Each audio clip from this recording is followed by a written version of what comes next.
So hello guys, welcome back to my channel. और आज का ये वीडियो काफ़ी इंपॉर्टेंट होने वाला है क्योंकि गाइज़ आज की इस वीडियो में हम बात करेंगे भारतीय रेलवे परीक्षा 2025 जो कि ग्रुप डी का एग्ज़ाम आने वाला है। उस पर आज हम 30 क्वेश्चंस की प्रैक्टिस करने वाले हैं। ये 30 क्वेश्चंस पेपर में पूछे जा चुके हैं, तो मैंने ऐसे क्वेश्चंस पकड़े जो बार बार पेपर में पूछे जा रहे हैं। तो सभी क्वेश्चंस के आंसर आपको अच्छी तरह से याद में रख लेना है। टोटल 30 अंक यानी 30 क्वेश्चन आज हम यहाँ पर देखने वाले हैं। शुरुआत करते हैं आज के हमारे इस जीके स्टडी की। तो सबसे पहला प्रश्न है, विश्व तंबाकू निषेध दिवस किस दिन मनाया जाता है?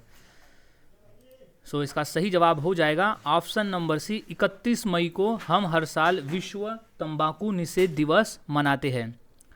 नेक्स्ट क्वेश्चन की बात करते हैं। द व्हील्स ऑफ हिस्ट्री नामक पुस्तक के लेखक कौन थे? इसका सही जवाब हो जाएगा option number B, Ram Manohar Lohia थे द व्हील्स ऑफ हिस्ट्री नामक पुस्तक के लेखक। नेक्स्ट क्वेश्चन है, कंप्यूटर बंद होने पर कौन से कंटेंट्स नष्ट हो जाते हैं? इसका राइट जवाब हो जाएगा option number D, memory. Memory में रखे कंटेंट्स नष्ट हो जाते हैं कंप्यूटर के बंद होने पर। यानी अचानक अगर कंप्यूटर बंद हो जाता है बिना किसी फाइल को सेव किए तो मेमोरी में रखे कंटेंट्स नष्ट हो जाते हैं। नेक्स्ट क्वेश्चन, भारत रत्न सर्वप्रथम किस खिलाड़ी को प्रदान किया गया था?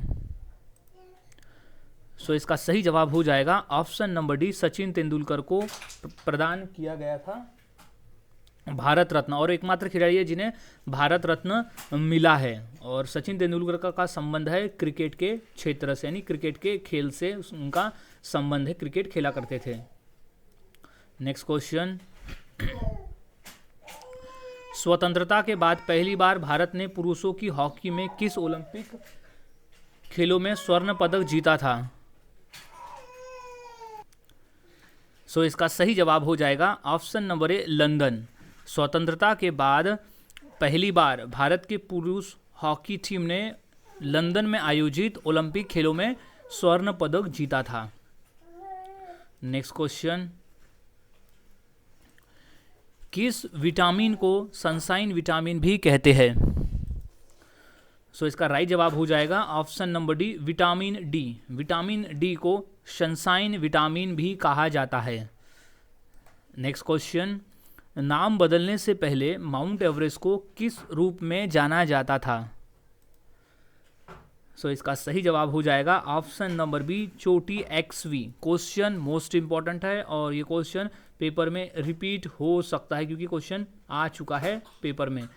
इसका सही जवाब है चोटी XV माउंट एवरेस्ट को कहा जाता था। यानी उनका नाम माउंट एवरेस्ट देने से पहले उस चोटी को चोटी XV कहा जाता था, बाद में माउंट एवरेस्ट कहा जाने लगा। नेक्स्ट क्वेश्चन, निम्नलिखित में से किसे सागरमाथा के नाम से भी जाना जाता है? इसका सही जवाब है option number D, mount Everest को सागरमाथा के नाम से भी जाना जाता है। सागरमाथा यानी होता है आकाश की देवी। माउंट एवरेस्ट को सागरमाथा के नाम से भी जानते हैं नेपाल में, क्योंकि माउंट एवरेस्ट जो है वो नेपाल देश में स्थित है और नेपाल देश में माउंट एवरेस्ट को सागरमाथा के नाम से जानते हैं। नेक्स्ट क्वेश्चन, प्रथम भारतीय उपग्रह आर्यभट्ट को कहां से लॉन्च किया गया था? इसका सही जवाब हो जाएगा ऑप्शन नंबर सी, सोवियत संघ रूस। सोवियत संघ रूस से भारतीय उपग्रह आर्यभट्ट को लॉन्च किया गया था।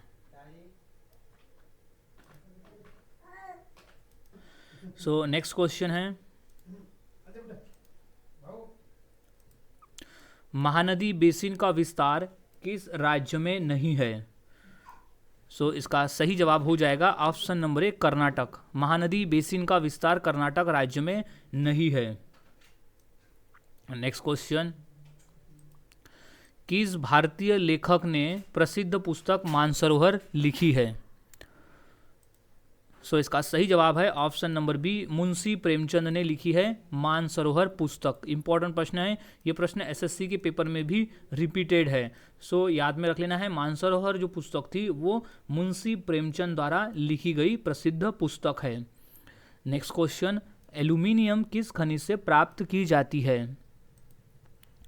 सो इसका सही जवाब हो जाएगा ऑप्शन नंबर सी, बॉक्साइट खनिज से प्राप्त की जाती है एल्यूमिनियम खनिज। नेक्स्ट क्वेश्चन, बैटरी बनाने में किस अम्ल का उपयोग होता है? सो इसका सही जवाब हो जाएगा ऑप्शन नंबर ए, सल्फ्यूरिक अम्ल। सल्फ्यूरिक एसिड का प्रयोग होता है बैटरी बनाने के लिए, क्योंकि बैटरी के अंदर सल्फ्यूरिक अम्ल होता है। नेक्स्ट क्वेश्चन है, दूध की शुद्धता किस यंत्र द्वारा नापी जाती है? सो इसका राइट जवाब हो जाएगा ऑप्शन नंबर सी, लैक्टोमीटर। दूध की शुद्धता को मापने के लिए हम लैक्टोमीटर यंत्र का उपयोग करते हैं। नेक्स्ट क्वेश्चन, चोल राजाओं ने किस धर्म को संरक्षण प्रदान किया है? सही जवाब ऑप्शन नंबर सी, शैव। शैव धर्म को चोल राजाओं ने संरक्षण प्रदान किया था। नेक्स्ट क्वेश्चन, पानीपत की तीसरी लड़ाई कब हुई थी? क्वेश्चन मोस्ट इंपॉर्टेंट है, पेपर में मोस्टली ये क्वेश्चन पूछा गया है। पानीपत की प्रथम लड़ाई कब हुई थी, सेकंड कब हुई थी और थर्ड, यानी कोई तीनों में से कोई ये क्वेश्चन मिलता है पेपर में। सो यहाँ पूछा गया है कि पानीपत की तीसरी लड़ाई कब हुई थी, तो इसका सही जवाब है ऑप्शन नंबर बी, सन 1761 में, यानी 1761 में पानीपत की तीसरी लड़ाई लड़ी गई थी। नेक्स्ट क्वेश्चन है, मोर को भारत के राष्ट्रीय पक्षी के रूप में मान्यता कब प्रदान की गई थी? सो इसका राइट जवाब है ऑप्शन नंबर डी, सन 1963 में मोर को भारत के राष्ट्रीय पक्षी के रूप में मान्यता प्रदान की गई थी। नेक्स्ट क्वेश्चन है, यक्षगान किस राज्य का नृत्य नाट्य है?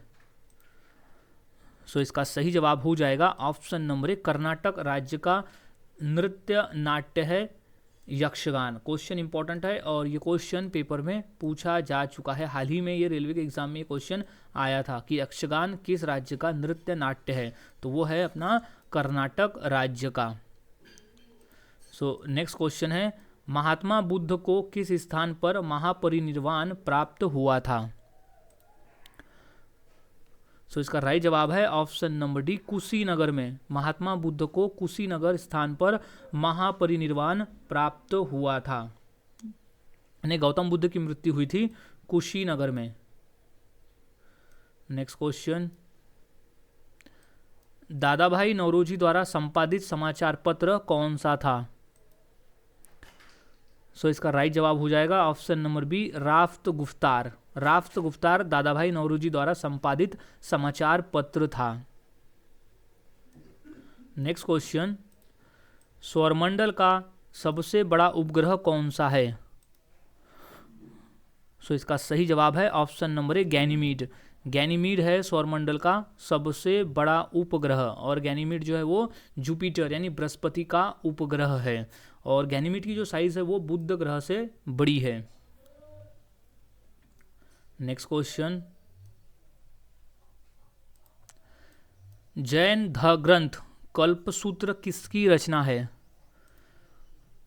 सो इसका सही जवाब है option number C, Bhadrabahu. Bhadrabahu की रचना है कल्पसूत्र, यानी आचार्य भद्रबाहु की रचना है कल्पसूत्र। क्वेश्चन इंपॉर्टेंट है क्योंकि क्वेश्चन रिपीटेड पेपर में पूछे जाते हैं। ये क्वेश्चन क्योंकि रेलवे के पेपर में 2 बार पूछा जा चुका है।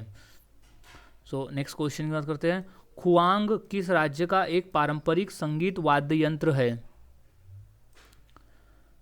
सो इसका सही जवाब हो जाएगा ऑप्शन नंबर सी, मिजोरम का। खुआंग मिजोरम राज्य का एक पारंपरिक संगीत वाद्य यंत्र है। क्वेश्चन इंपॉर्टेंट है, याद में रख लेना इसे क्योंकि क्वेश्चन रिपीट है।